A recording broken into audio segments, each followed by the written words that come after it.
So then guys, welcome back to the channel for a brand new video, and it is again another season preview video. Now I am recording this earlier than what I would because I have got work today, and then I'm going out to play some tennis, so I have recorded this in the morning, but forget that, that's irrelevant. Today we are going to be looking at Bromley and how they are sort of preparing themselves for life in the Football League for the very first time after their promotion from the National League. Let's have a look at last season first to sort of give you an insight of what happened last season for Bromley.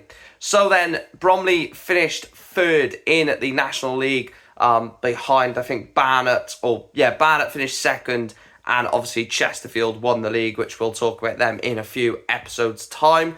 But yeah, they finished third in the National League, eventually winning the playoff against Wembley, winning the playoff at Wembley against Solihull Moors on penalties to book their place in the Football League. In terms of the FA Cup, now obviously Bromley don't enter the FA Cup at the first round. Is it the third qualifying? Maybe the second or third qualifying. They did reach the first round of the FA Cup before they got beat by Blackpool 2-0. So, you know, decent for them to get to the first round. They'll be in the first round of the FA Cup this year, so they already have a chance to better last season's FA Cup run by just winning one game. Obviously, they weren't in the Carabao Cup, but they were in the FA Trophy, and they got to the semi-finals of the FA Trophy, losing out with a chance to take another step to Wembley, unlike Solihull Moors, who obviously got to the FA Trophy final and the playoff final, so they had two trips to Wembley. But yeah, that was last season. It's all about this season. Let's have a look at the ins, outs, the release list, the expectations, and the key players going into this season for Bromley. So then, players through the door, they've brought in Omar Sowumni from Sutton, Lewis Lee from Preston, Sam Long in from Lincoln, Marcus Dynanga in from Gateshead, and Taylor Foran from Arsenal. Look, some of these signings you can tell are Football League signings. Omar Sowumni, Lewis Lee, Sam Long. I'm not too clued up on Marcus Dynanga, and especially not Taylor Foran from Arsenal. But, you know, they need to, in my opinion, they need to make signings that, you know, other League Two teams would be making. I know it's a lot harder for Bromley.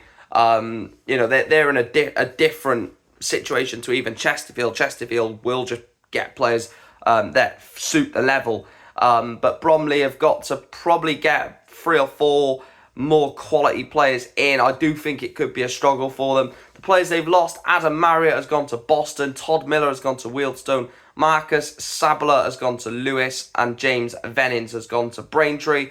They've released Mitchell Burkamp, not Dennis, Mitchell Burkamp, Cole Kapwekwa, and Reese Wyborn have left the club on a free and yet to find a new club. So I'm looking at these ins and outs, and I'm trying to find a way that, you know, I can understand why they've done so little business. I mean, they could be trying to just keep the team that, you know, got them promoted and try and have faith in them players to try and, you know, keep them up in this league. But it's a different kettle of fish is the Football League compared to National League. So I'm not too sure yet. In terms of the key players, I've picked out one new signing. I didn't want to just, I'm trying not to pick out all new signings. I'm trying to pick out players that were here last season.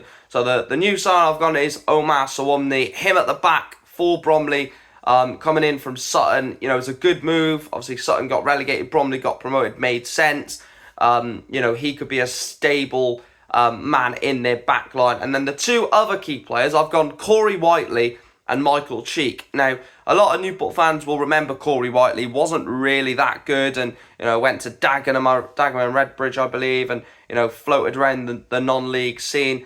But for Bromley, he was decent for them last season. I think he could do the same again. And Michael Cheek, a great player last season in the National League, and I genuinely think that he could do somewhat of what he done for Bromley last season this year. Not, you know, to the extent of how important he'll be overall, but I think for Bromley, I think he could be a very important and very key player for them In terms of the last section of the video, the expectation, I've gone survival. Now, I don't know what I'm going to predict them yet. I'm still waiting to see what happens in the last few weeks before I do my predictions, because I like to do them a week before the season, so it gives every chance, the best possible chance of making as much business for me to analyse it going into the season. But yeah, as it stands, I think the expectation should just be survival, staying up in the league. You know, they could easily go straight back down. So for me, the expectation has to be just staying in the Football League. So then that is Bromley. We've just finished Bromley. We are now on to Carlisle United tomorrow. Carlisle United will be tomorrow's video. We have got a Carlisle fan, Chris Welch, who's sent his video across, which I need to edit that, etc., to get that in the video for tomorrow. Please make sure to like, share, subscribe. Any Bromley fans, let me know down below. Am I being too harsh on your team? But yeah, it's going to be interesting. Going to be an interesting season. That is Bromley. Like, share, and subscribe, and I'll see you for tomorrow's video. Thanks for watching.